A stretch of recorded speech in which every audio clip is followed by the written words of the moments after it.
মার্কিন মামলায় অভিযুক্ত আদানিকে গ্রেপ্তার করা হোক ভারতে, দাবি রাহুল গান্ধীর। বিস্তারিত জানাবো তার আগে বলে রেখে, আপনি যদি আমাদের চ্যানেলে নতুন হয়ে থাকেন তাহলে অবশ্যই আমাদের চ্যানেলটি সাবস্ক্রাইব করে দিয়ে যাবেন। আসুন জেনে নেওয়া যাক বিস্তারিত। ভারতের সরকারি আধিকারিকদের $25 কোটি ঘুষের প্রস্তাব দেওয়ার অভিযোগ রয়েছে আদানির বিরুদ্ধে। গৌতম আদানি ছাড়াও তার ভাইপো সহ বেশ কয়েকজন ভারতীয়র বিরুদ্ধে মামলা করেছে মার্কিন প্রশাসন। এই আবহে রাহুলের অভিযোগ, আদানিকে এবার গ্রেপ্তার করা হোক। এবার গৌতম আদানির গ্রেপ্তারের দাবিতে সরব হলেন রাহুল গান্ধী। মার্কিন বিচার বিভাগের তরফ থেকে ঘুষ কাণ্ডে অভিযুক্ত করা হয়েছে গৌতম আদানিকে। এই আবহে ভারতে গৌতম আদানিকে গ্রেপ্তারের দাবি জানালেন রাহুল গান্ধী। ভারতের সরকারি আধিকারিকদের $25 কোটি ঘুষের প্রস্তাব দেওয়ার অভিযোগ রয়েছে আদানির বিরুদ্ধে। গৌতম আদানি ছাড়াও তার ভাইপো সহ বেশ কয়েকজন ভারতীয়র বিরুদ্ধে মামলা করেছে মার্কিন প্রশাসন।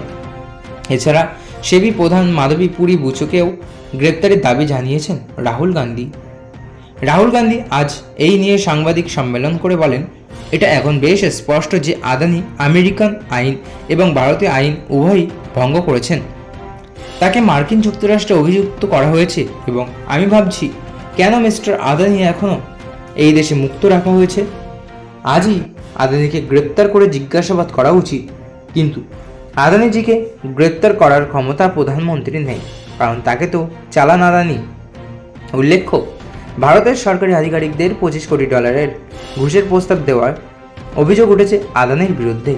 এই আবহে মার্কিন মুলুকে একটি মামলা ভাইপো সহ অভিযুক্ত হয়েছেন ধনকুবের গৌতম আদানি। এই আবহে গৌতম আদানি এবং তার ভাইপো সহ বেশ কয়েকজন ভারতীয় ব্যবসায়ীর বিরুদ্ধে গ্রেপ্তারি পরোয়ানাও জারি করেছে মার্কিন প্রশাসন। রিপোর্টে অনুযায়ী মার্কিন বিনিয়োগকারীদের প্রতারণা এবং কর্মকর্তাদের ঘুষের প্রস্তাব দেওয়ার অভিযোগে এনে আদানি গ্রুপের প্রতিষ্ঠাতা ও চেয়ারম্যান ধনকুবের গৌতম আদানির বিরুদ্ধে অভিযোগ এনেছে মার্কিন বিচার বিভাগ এবং মার্কিন সিকিউরিটিজ অ্যান্ড এক্সচেঞ্জ কমিশন। জানা গিয়েছে, এই মামলায় গৌতম আদানির পাশাপাশি সাগর আদানি, আদানি গ্রিন এনার্জি লিমিটেডের নির্বাহী এবং আজিউর পাওয়ার গ্লোবাল লিমিটেডের নির্বাহী সিরিয়াল কাবাসেনকে অভিযুক্ত করা হয়েছে।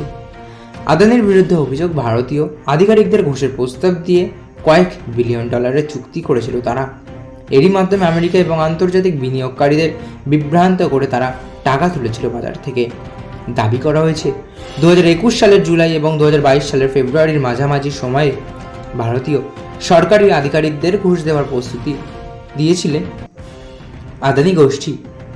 ভারতীয় কর্মকর্তাদের $25 কোটি বেশি ঘুষের প্রস্তাব দিয়ে সৌরশক্তি সরবরাহের লাভজনক চুক্তি পেয়েছিলেন আদানি।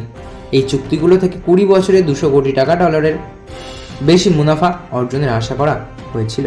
তো বন্ধুরা, এই ছিল আজকের ভিডিও। আশা করি ভালো লেগেছে। ভালো লাগলে অবশ্যই একটি লাইক করবেন এবং আপনার কি মনে হয়, আদানি কি সত্যি চুক্তি লঙ্ঘন করেছেন উভয় দেশেরই এবং তার কি গ্রেপ্তার হওয়া উচিত, তা কমেন্ট বক্সে অবশ্যই লিখে জানাবেন এবং আমাদের ফেসবুক পেজ হাইলাইট বাংলাটিকে ফলো করে যেতে অবশ্যই ভুলবেন না। ধন্যবাদ।